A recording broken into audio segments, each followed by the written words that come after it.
My name is Evelyn Carter. I'm 32 years old, and right now, I'm sitting beneath a blooming wisteria arch in the heart of my garden retreat, sipping chamomile tea from a handmade mug. Lavender hums in the warm breeze. Somewhere in the distance, birds call out to each other like they're laughing at the world's madness. It's quiet here, peaceful in a way I never imagined peace could feel. But it wasn't always like this. This sanctuary wasn't built on sunshine and petals. It grew from something far uglier: betrayal, silence, pain. And one night, one dinner, when the people who were supposed to love me most looked me in the eye and said, "You're a burden. Get out of this house." That night changed everything. I remember the room, the way my mother's fork clinked against her plate as if nothing monumental had just been said. I remember the way my father leaned back in his chair, arms crossed, like a judge handing down a sentence. I remember the flush of humiliation creeping up my neck as the rest of the table fell into silence. No one objected, not even my cousin, who'd once cried in my arms over a breakup. No one said a word. I stood up. I didn't scream. I didn't cry. I just left. All I took with me was a worn duffel bag, a journal, and a key one my grandmother gave me years ago to a little cabin she said I might need someday. Turns out, she knew something I didn't. So if you're listening to this, and you've ever been told you're a burden, stay with me. Let me tell you what happened after I walked out that door, and how I made them regret ever thinking I was disposable. I was raised to shine, but only in ways my parents could take credit for. Growing up in a suburban neighborhood outside Seattle, I was the kind of daughter other families pointed to with admiration. Straight A's since third grade, first chair violinist in the youth orchestra, high school valedictorian. Full scholarship to a top university where I majored in computer science and interned with a startup before most of my peers had figured out how to code Hello World. To outsiders, I was a prodigy, a success story, the daughter who made her parents proud. At home, though, pride always came with a condition. My mom, Lorraine, was the kind of woman who turned everything into a performance. Church fundraisers, neighborhood brunches, her weekly yoga class she treated each as an audition for the role of perfect mother. She wore pearls to grocery stores and boasted about me like I was a trophy she'd earned. My father, Richard, was quieter but colder, a former accountant who prided himself on logic and order. Feelings, to him, were weaknesses. He rarely raised his voice, but his disapproval was a blade silent, sharp, and meant to cut. Praise from him came sparingly, if ever. He measured worth in output money, grades, titles. If it couldn't be quantified, it wasn't real. The only time they looked at me with genuine pride was when I achieved something they could brag about. When I landed my first job as a junior software engineer at a prominent firm in San Francisco, my mother posted about it before I even had time to sign the offer. "Our girl is headed to Silicon Valley," she wrote, with 3 exclamation points and a picture of me standing in my graduation gown. She didn't mention how I had spent nights crying from burnout or that I'd nearly dropped out my sophomore year. Those parts didn't fit the narrative. Still, I tried to be grateful. After all, they supported me, right? They paid for my SAT prep. They drove me to robotics camp in high school. They were never physically abusive, never threw me out on the street, not until later. So I told myself their love was real, just strict, just complicated. At work, I started climbing quickly. I was good at spotting inefficiencies in back-end systems, loved working long nights in silence with just the glow of code and a cup of strong tea. I made a name for myself in a company that rarely promoted women, let alone women under 30.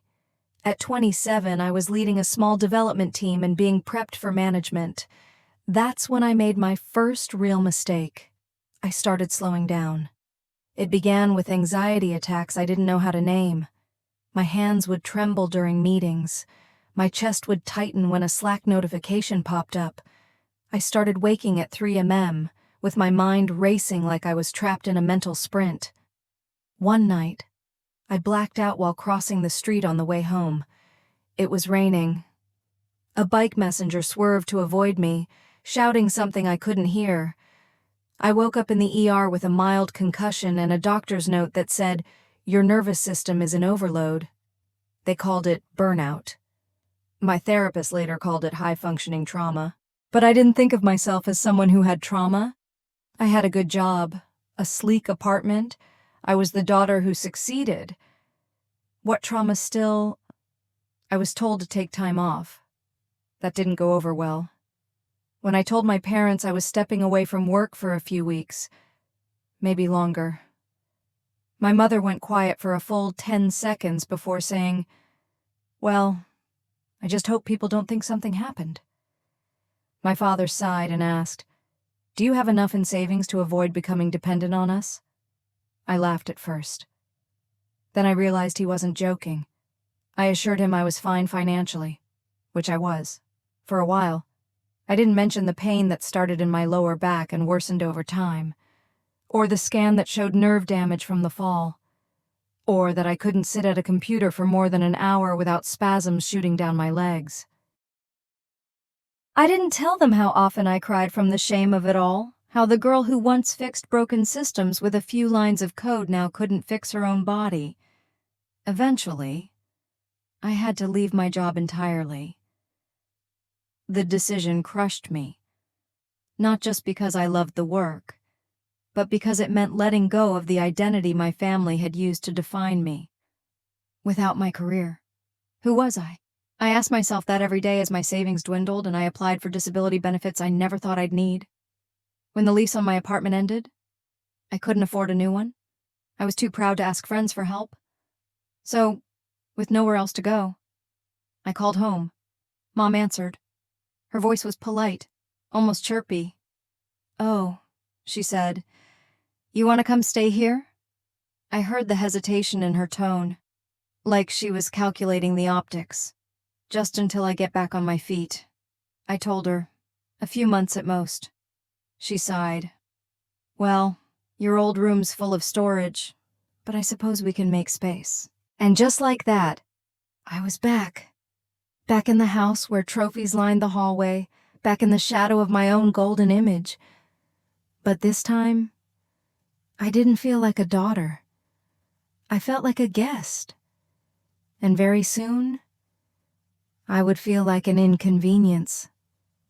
The first night back at my parents' house, I slept on a futon wedged between boxes of Christmas decorations and my dad's forgotten tax records.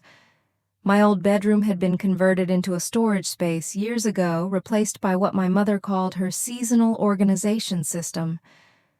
When I quietly suggested we move some things to the garage to make room, Mom blinked at me like I'd insulted the family heirlooms, so I made do. I kept my belongings in a duffel bag, folded my clothes in the closet under stacks of wrapping paper, and carved out a corner near the window where I could sit with my heating pad and stare into the backyard. My back pain had grown worse by the day, sometimes a dull ache, sometimes like knives twisting in my spine, but I told no one. I didn't want to be more trouble than I already was. At first, my parents were polite in the way distant hosts are polite to house guests.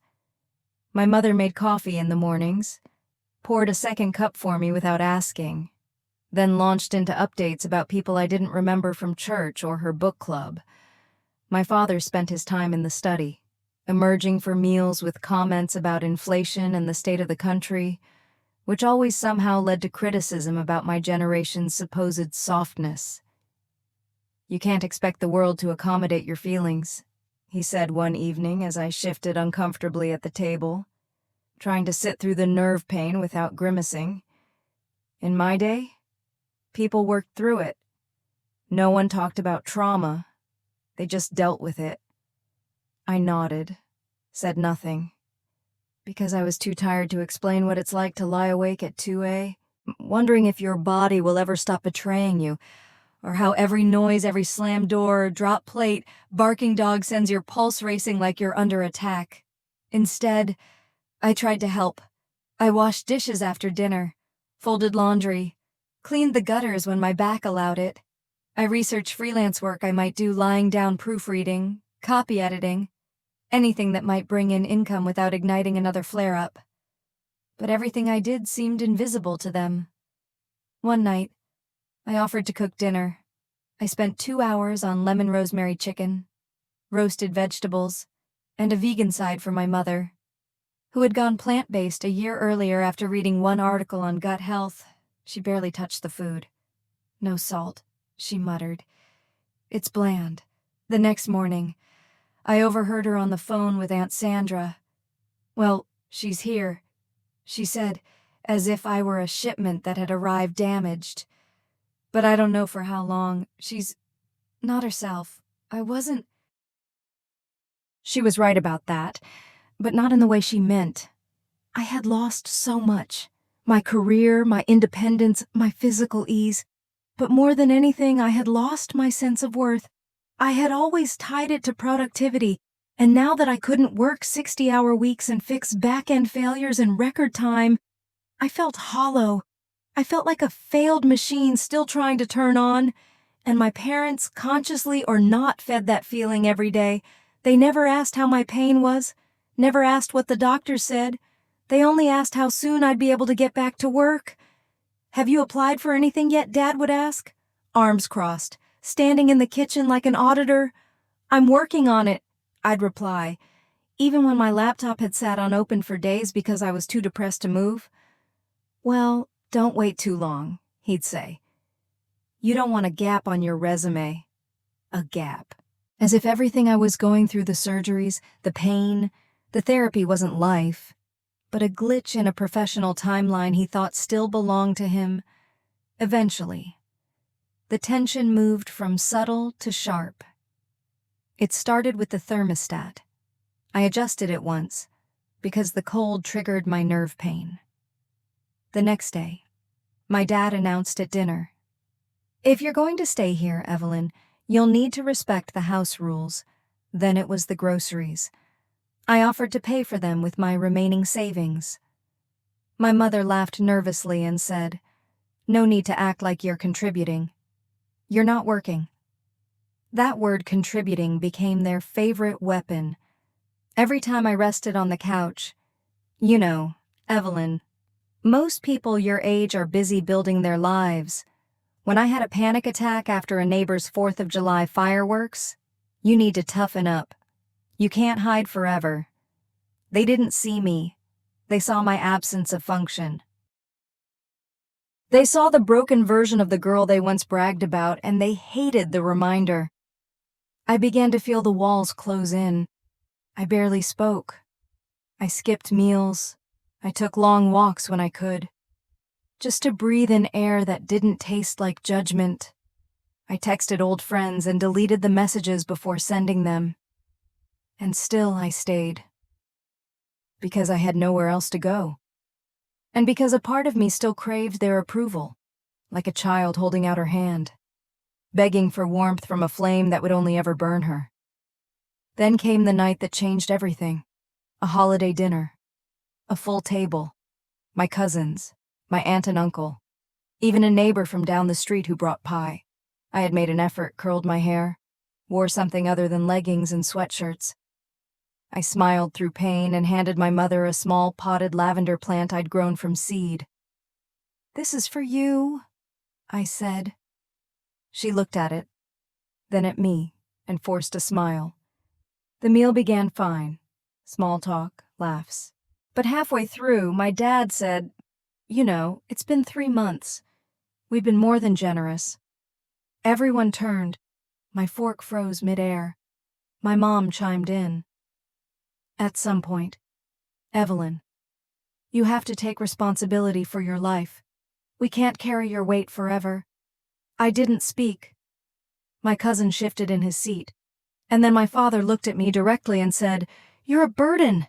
Get out of this house." Silence. The kind that grows so large it swallows your heartbeat whole. I looked around. No one met my eyes. Not one voice rose to defend me.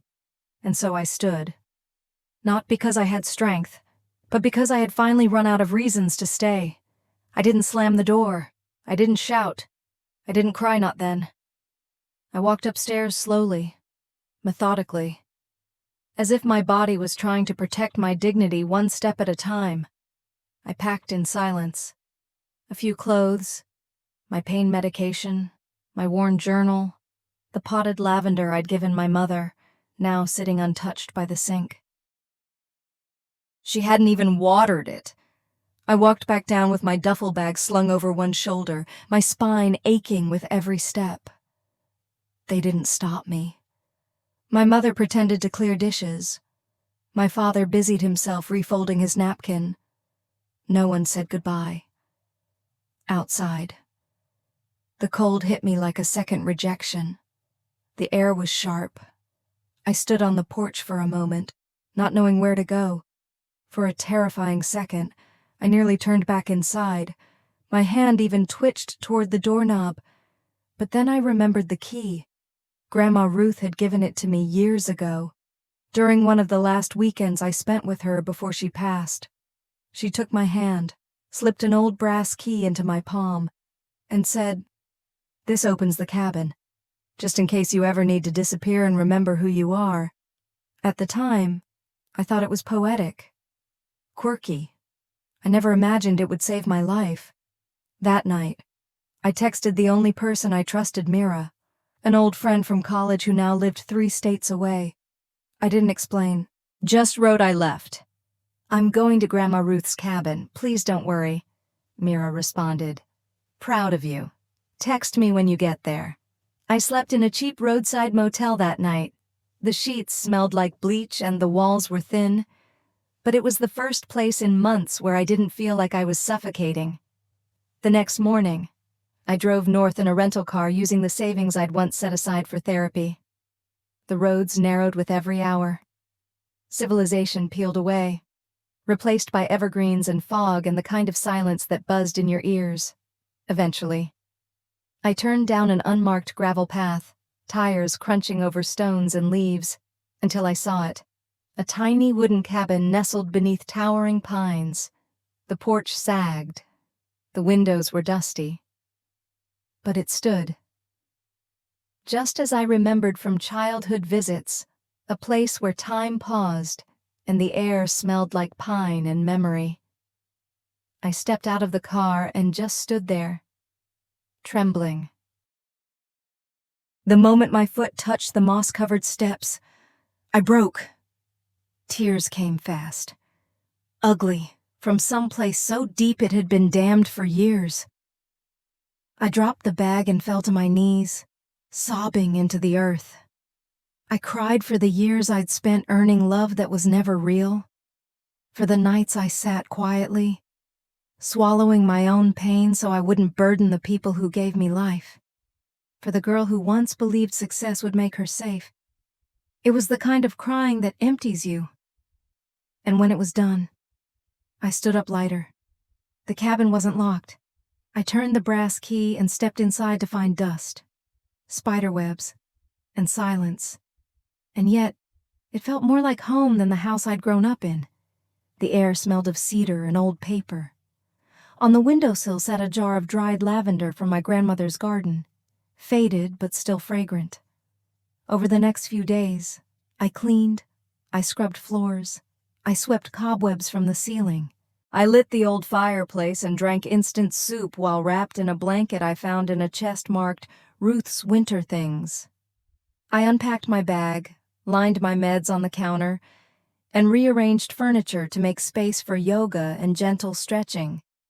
The pain didn't vanish. I still woke up stiff and sore. I still flinched at loud sounds, still had nightmares where my parents' voices echoed, "You're a burden." But the difference was I was finally somewhere they couldn't reach me.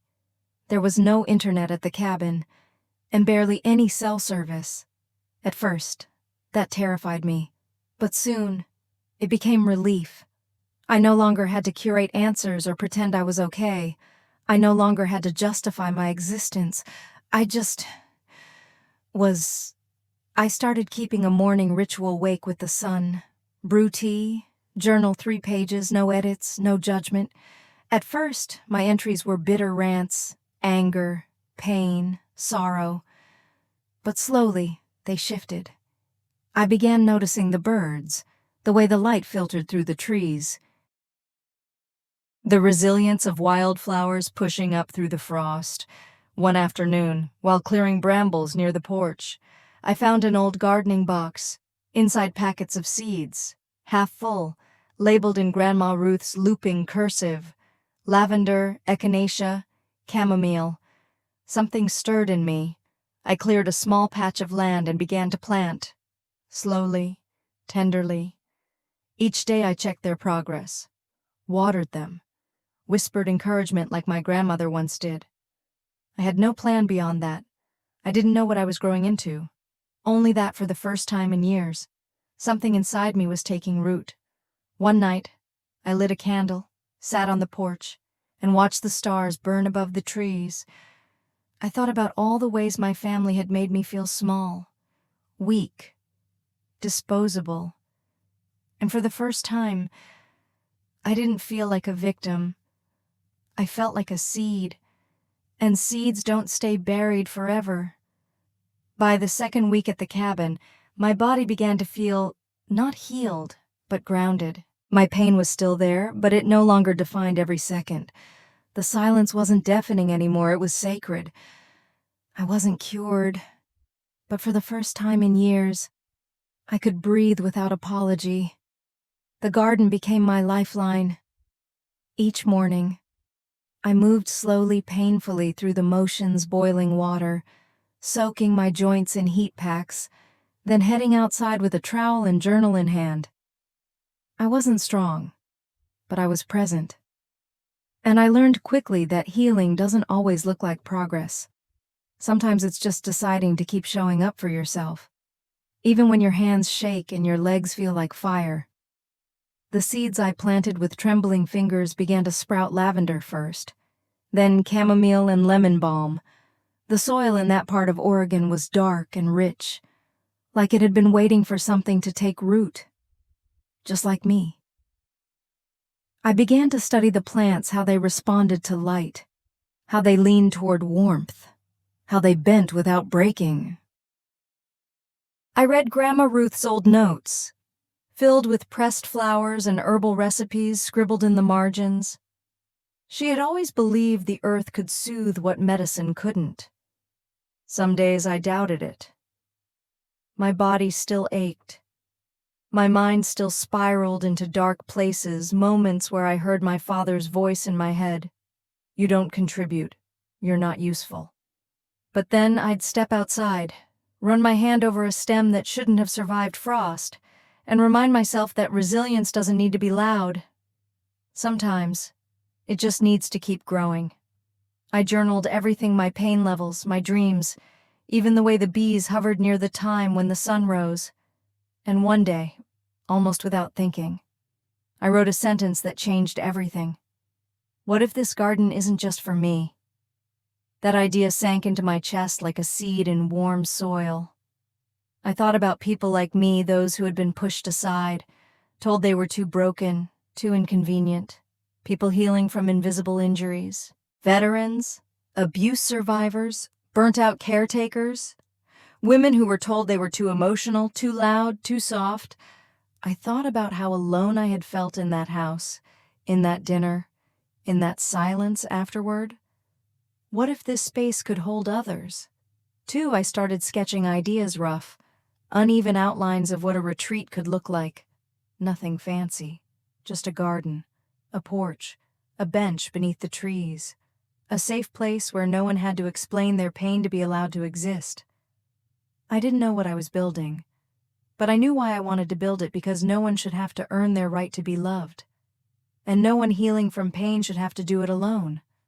That night, I stayed up late searching for internet signal from the top of a hill behind the cabin. I typed into a note app on my phone, mental wellness retreat for trauma recovery, garden-based therapy. Solitude? Restoration? I added a name, just as a placeholder. The rooted mind. A place where people, like plants, could grow at their own pace. The next morning, I walked back down to the garden and looked at it differently. Not just as a sanctuary, but as a beginning. I cleared more space. I built a second raised bed from salvaged wood. My hands blistered. My back screamed. But I didn't stop. I added peppermint and sage, calendula and rosemary. I repurposed old crates into planters and found Grandma Ruth's abandoned chicken coop, now perfect for composting. The process was slow, imperfect, and incredibly healing. In the evenings, I sat on the porch with my grandmother's wool shawl around my shoulders and sipped tea I had dried and brewed myself. I watched the moon rise and whispered to myself, "You're not broken.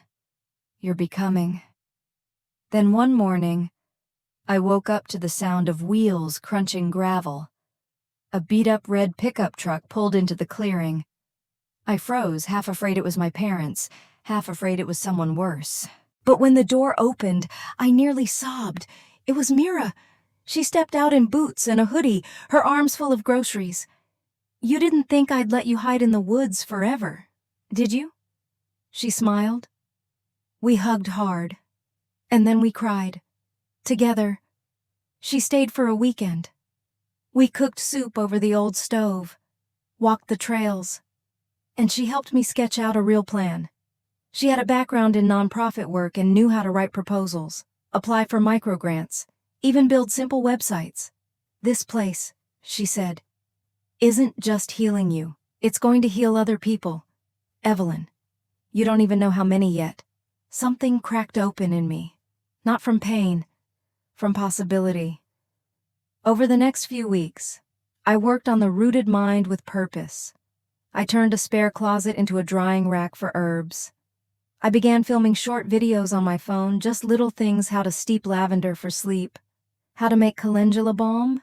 I posted them online using a barely used Instagram account. No filters, no makeup, just me and the plants. The first post got 12 views, the second 40, then 120, then thousands. Apparently, people were hungry for gentleness. I wasn't a therapist. I wasn't a doctor. But I was something else now, a survivor who chose to create space rather than let pain consume her. I wasn't fixing anyone. I wasn't even fixed, but I was growing. And in a world that had told me I was a burden, that alone felt radical. It started with one message. A woman named Lila from Minnesota sent me a DM. "I watched your video on chamomile tea for anxiety. I haven't slept through the night in months. Your voice calmed me. Thank you." Then came another. And another. Within a month, my videos, raw, quiet moments of me brewing tea, tending plants, or sharing thoughts on healing, had reached over 100,000 views. People weren't watching for polished production or wellness trends. They were watching because I was real, because I spoke like someone who had cracked open and somehow found light inside the wreckage. My inbox overflowed with stories from strangers: a single mom with PTSD, a young man recovering from addiction, a veteran who hadn't left his house in weeks. They didn't want to be fixed. They just wanted to feel like they weren't alone. That's when I realized the rooted mind was no longer just a personal garden project. It was a movement. Mira helped me file for nonprofit status. We spent long evenings on Zoom planning out phases for expansion, everything from digital wellness programs to future in-person retreats. She brought 2 friends on board, one a trauma therapist, the other a yoga instructor who specialized in somatic healing. We formed a board, wrote a mission statement, to create spaces physical and digital where healing is honored, slowness is sacred, and no one is ever called a burden. We built a website using a free template. At the top of the homepage was a photo of my hands holding a sprig of lavender. Underneath, the tagline, "Healing begins when we stop apologizing for being in pain." That line struck a nerve. Local press picked up the story first. Woman turns cabin garden into trauma recovery retreat. Then a regional magazine reached out. They sent a photographer to capture the wild beauty of my garden beds, the tiny bench under the maple tree, the handmade signs that read, "You are safe here and take your time." A few weeks later, NPR called, and suddenly, I was no longer invisible. My mother emailed me a link to the NPR interview with no subject line and no message, just the link. An hour later, my father sent a one-line text. "We had no idea you were doing all this." I didn't respond. I didn't know how to explain that the work I was doing now, the healing I had fought tooth and nail for, was possible because they pushed me away. I poured my feelings into the soil. I built new raised beds. I added herbs I'd never grown before: skullcap for anxiety, tulsi for grief. I taught online workshops to small groups, helping others start their own healing gardens from fire escapes and window boxes. Each week, I received letters from people who said my voice, my story, had helped them feel less broken. One handwritten note simply said, "I don't want to die anymore, thank you." I cried reading it, not because I felt responsible for saving someone, but because I finally understood the power of being seen, and I hadn't felt seen by my family in years. That spring, the Rooted Mind received its first grant, $15,000, from a mental health initiative focused on community recovery. I used it to rebuild the back porch, install ramps for accessibility, and stock materials for future guests. We scheduled our first weekend retreat for 6 women who had survived various forms of trauma: divorce, abuse, loss. They arrived quiet, like I once had. But by the end of the weekend, they were sitting under trees, sharing stories, trading recipes for herbal tinctures, and laughing in a way that sounded like reclamation. We weren't fixing each other. We were simply refusing to leave anyone behind. Then one evening, as golden light soaked the garden and the air smelled like rosemary and hope, Mira handed me her phone. "Look who posted about us," she said. It was an author I admired, someone who had written about trauma and resilience. She had shared my video on how to regrow after being uprooted with the caption, "Follow this woman. She's building the world I wish existed when I was breaking." I didn't know what to say. Mira just smiled. "Told you. This is bigger than you think." That night, I stood under the stars barefoot in the grass. My lavender plants had bloomed fully purple towers, swaying in the wind like they were whispering to one another. The scent made my throat ache. I had planted them when I had nothing, no direction, no belief in myself. Now, they bloomed.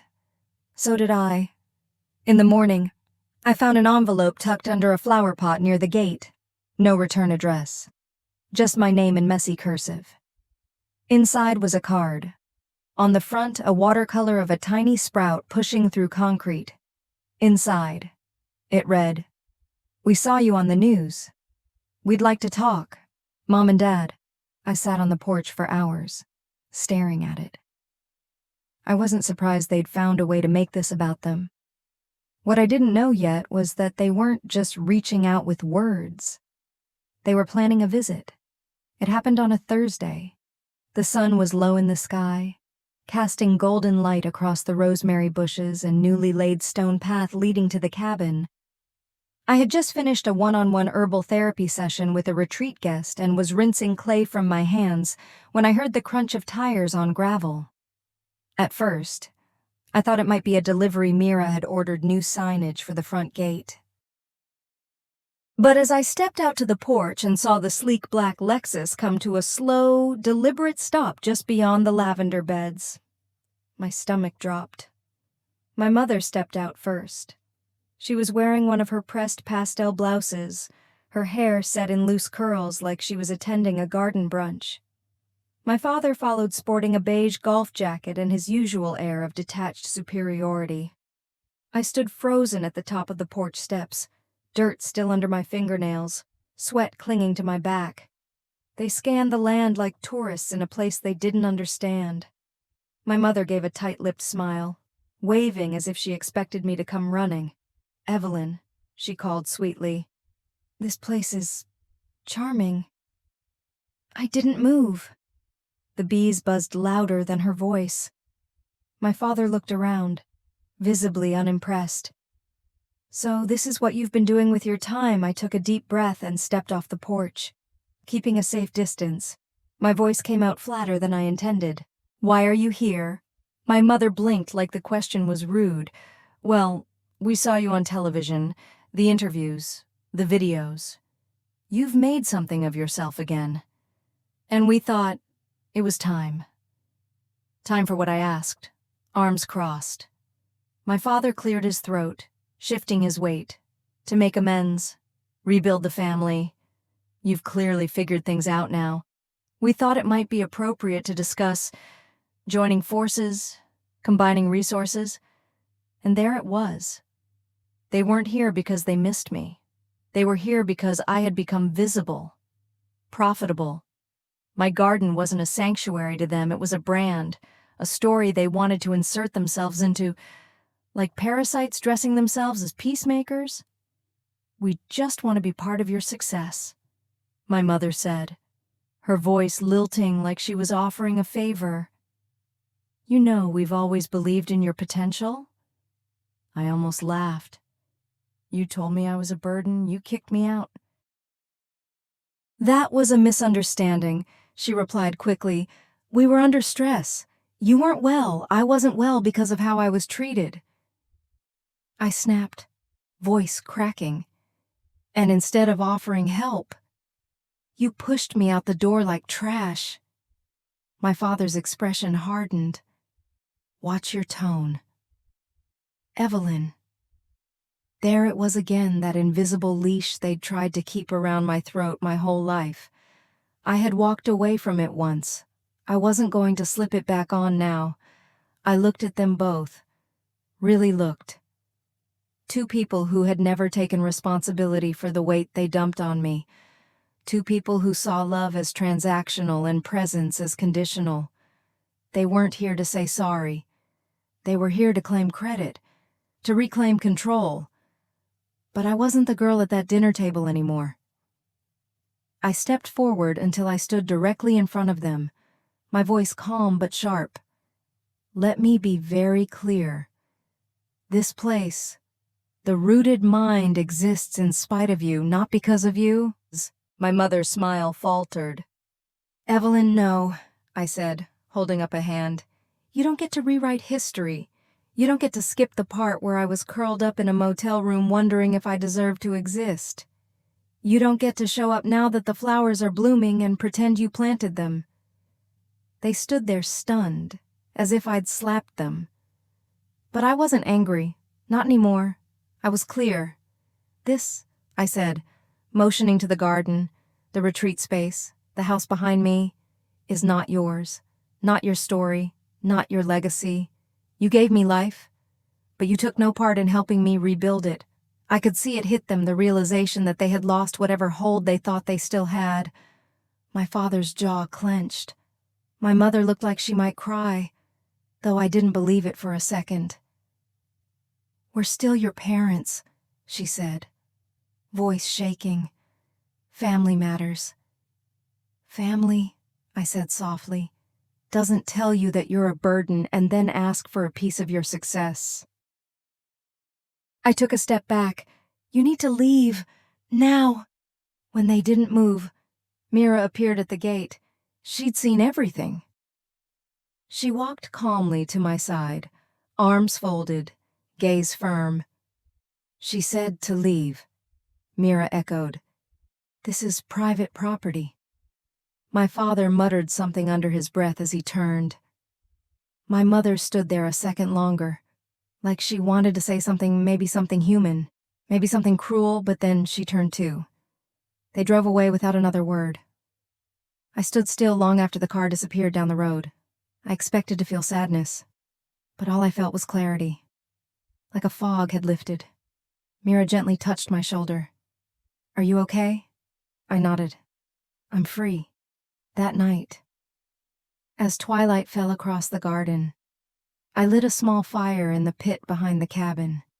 I tossed their card into the flames, the one that said, "We'd like to talk." I didn't need to talk anymore.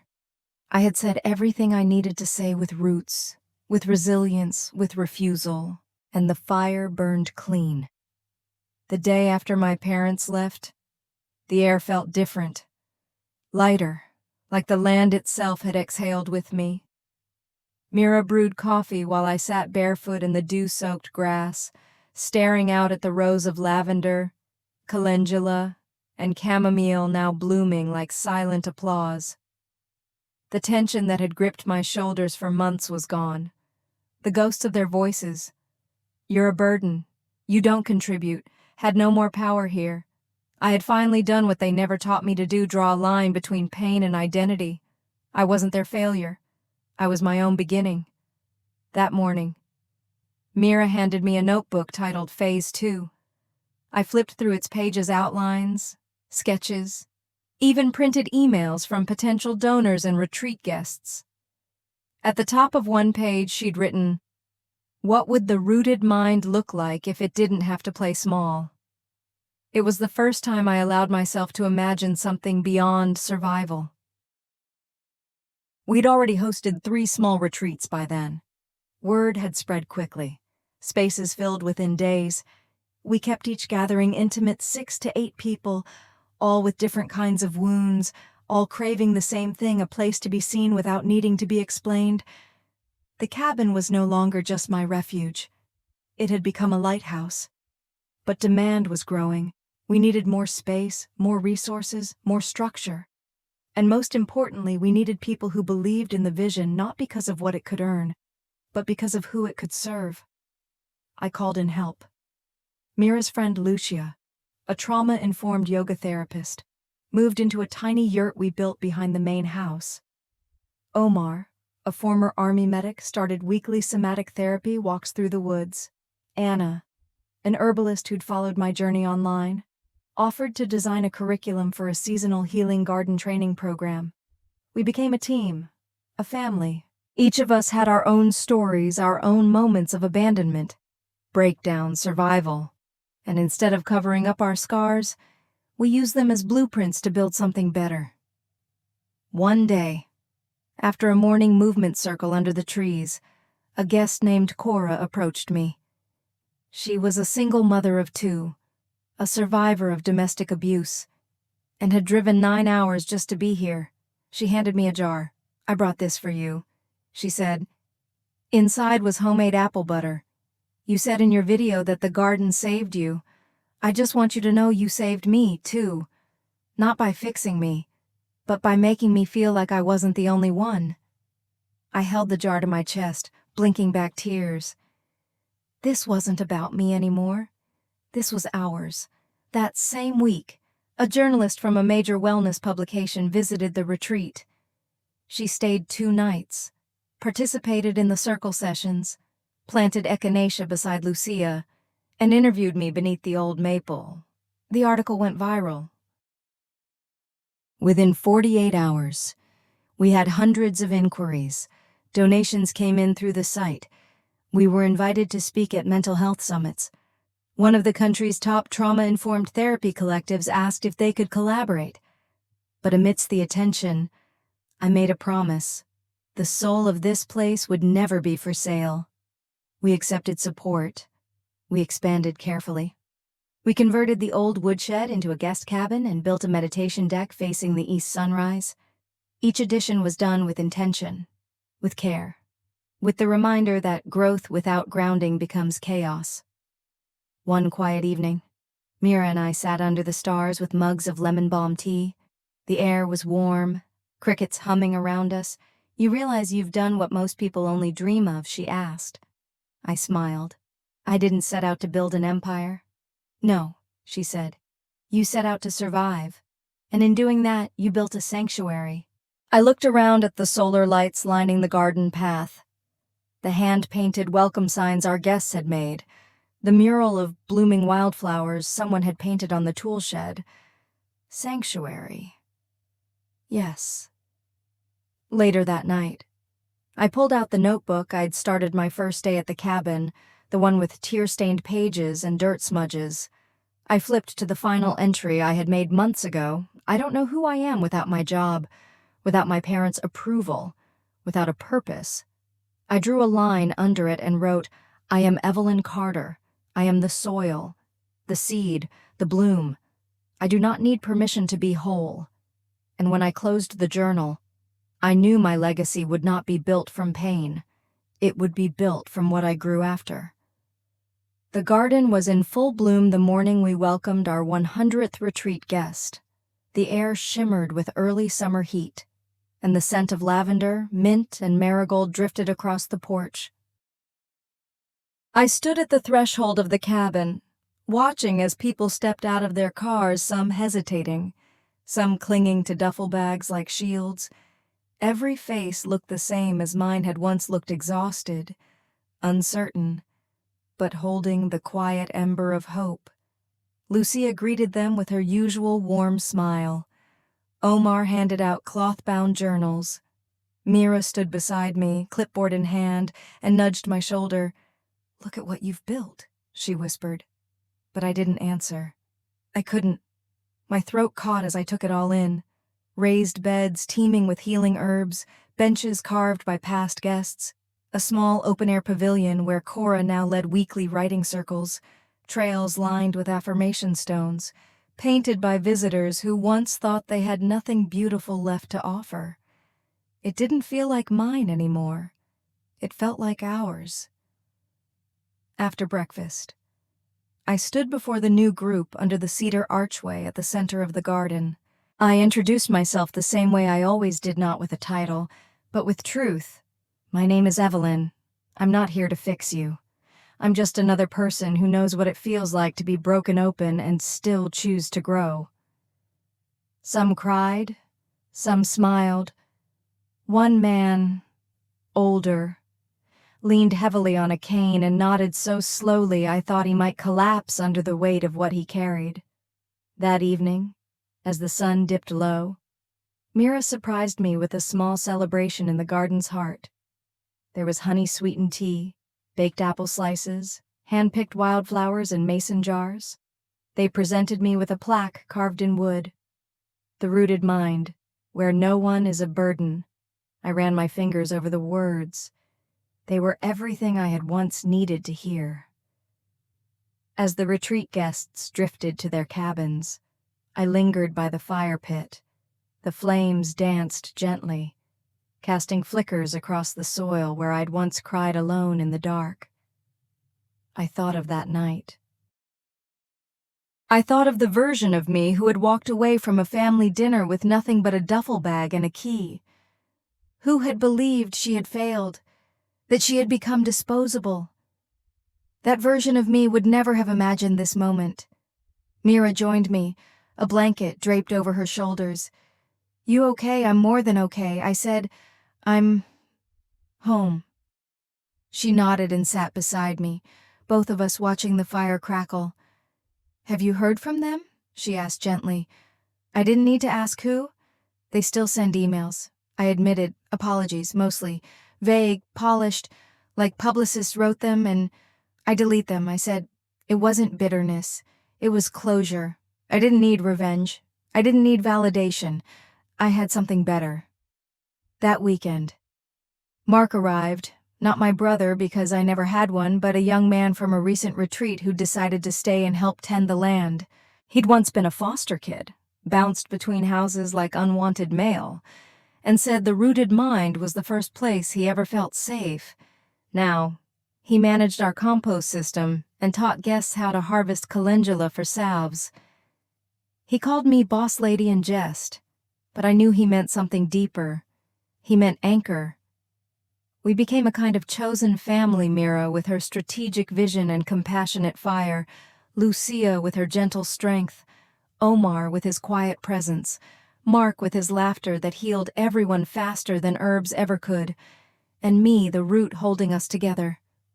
One morning, after a beekeeping workshop hosted by a neighboring farm, we gathered under the pavilion.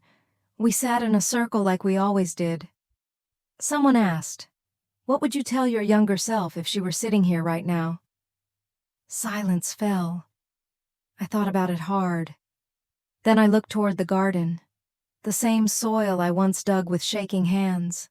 I'd tell her she was never broken. I said quietly. Only planted, the others nodded. Weeks passed, then seasons. We grew. We added new structures: an art studio, a greenhouse, a tree house used for journaling and solitude. But the heart of it never changed. This was a space for reclamation, for grieving, for laughing again, for choosing who we want to be, outside the labels the world forced on us. Sometimes, we'd receive letters from families of past guests, people who'd gone home stronger, softer, more whole. A mother wrote, "My daughter smiled again for the first time in 3 years after she left your retreat. You gave her back to me." Sometimes, people asked why I didn't reconcile with my parents, but they didn't see what I had gained by letting them go. Not every wound requires a reunion. Some simply need to be honored and left behind. One autumn evening, as golden leaves danced through the wind and the garden glowed under string lights, I stood alone in the quiet. The sun was low, the fields hummed softly. I thought of the old Evelyn again, of the broken girl in the motel, the girl at the dinner table shrinking under her father's words, the girl who left everything behind and didn't know where to go next. I thought of her and I smiled. Because she had survived. She had created a home where no one had to earn love, where trauma wasn't a disqualifier for tenderness, where healing didn't look like perfection, it looked like messy gardens and gentle hands and silence that held rather than judged. That night, I wrote one final entry in my old journal. I was never a burden. I was just too bright for people who lived in shadows. The next morning, I walked barefoot into the garden. The bees buzzed. The wind carried the scent of rosemary. Somewhere, someone was laughing in the kitchen cabin. I closed my eyes and placed a hand over my heart. I didn't need to be anything else. I had already bloomed,